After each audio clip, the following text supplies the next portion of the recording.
The Deadpool movies are a lot smarter than they look, but as rewarding as they can be to comic book movie experts, there's a few parts in the new one that raise some questions. Warning, spoilers ahead. During an opening job interview with Happy Hogan and Deadpool and Wolverine, Wade Wilson is asked about his experience working with the team. Wade replies that one of his few forays into that field was leading the superhero group X-Force, which went really well, except for the fact that nearly all of them died during their first mission. Wade also singles out Cable, the time-traveling mercenary who served as the main antagonist of Deadpool 2. Rather than kill each other, Deadpool and Cable managed to put aside their differences and work together for the common good. I don't know how to thank you, but I do know how to hug you. No. Yes. Here we go. Bring it in.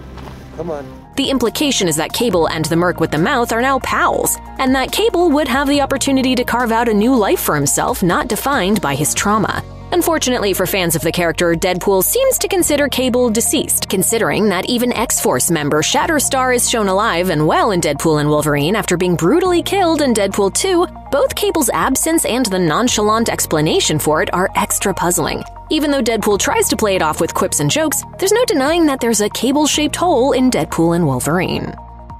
One fan service-heavy Deadpool and Wolverine sequence comes when the Merc with a mouth hops between dimensions, searching for a new Wolverine to function as his timeline's new anchor being. As he leaps from one universe to the next, viewers see Hugh Jackman wearing a slew of different comics-accurate Wolverine costumes, including one paying tribute to his first comics appearance. Hey, it's me! Don't scratch!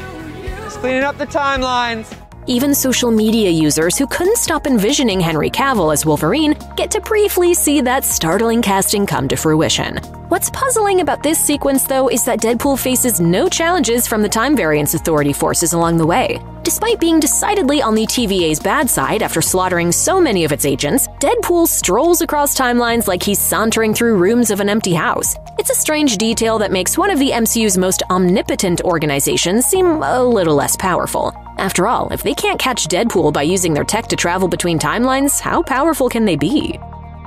The TVA isn't the only adversarial force in Deadpool and Wolverine that seems to have problems maintaining consistent power levels. Main villain Cassandra Nova is established as the sinister twin sister of the X-Men's founder and leader Charles Xavier. While her kinder sibling used his psychic abilities to seek out mutants and help the world, Nova deploys her powers to rip the skin off of her foes or torment victims psychologically. She's a devastatingly powerful figure, capable of sending Deadpool flying across the room with one flick of her finger. Like any ultra-powerful comic book opponent, though, Nova's abilities fluctuate depending on what the scene requires. One moment, she uses her brain to control every fiber of Wolverine's body, but later she becomes so consumed with the Time Ripper that she never even tries to stop Wade and Logan's plan to defeat her. There are several other moments where it's baffling why she wouldn't use her gifts to destroy Deadpool or Mr. Paradox when she slaughters more disposable side characters. Actor Emma Corrin's performance is enough fun to excuse some of these quibbles, but Nova is still a good example of the problems that arise when one writes a comically overpowered enemy.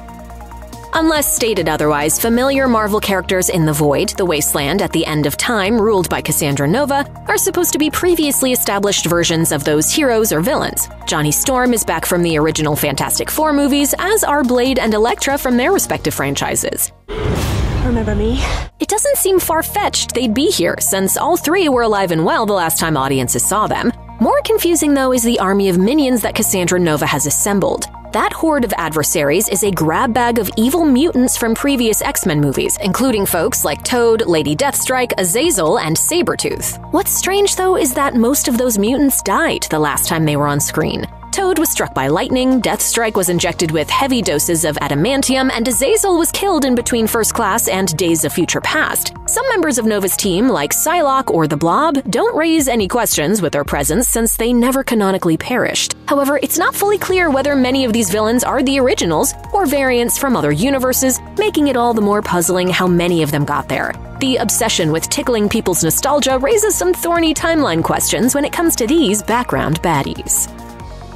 X-23, or Laura, makes her grand return to Marvel as one of a handful of superheroes surviving in the Void, seemingly holed up with Blade, Elektra, and Gambit in this chaotic domain for ages. Meanwhile, Blade and Elektra specifically mention that they were brought to the Void once their timelines were snapped out of existence. This comment is a meta-reference to the abrupt conclusion of the original Blade and Daredevil franchises in the 2000s. However, this makes X-23's presence in the Void, 7 years after we first met her in Logan, extra puzzling. Wait!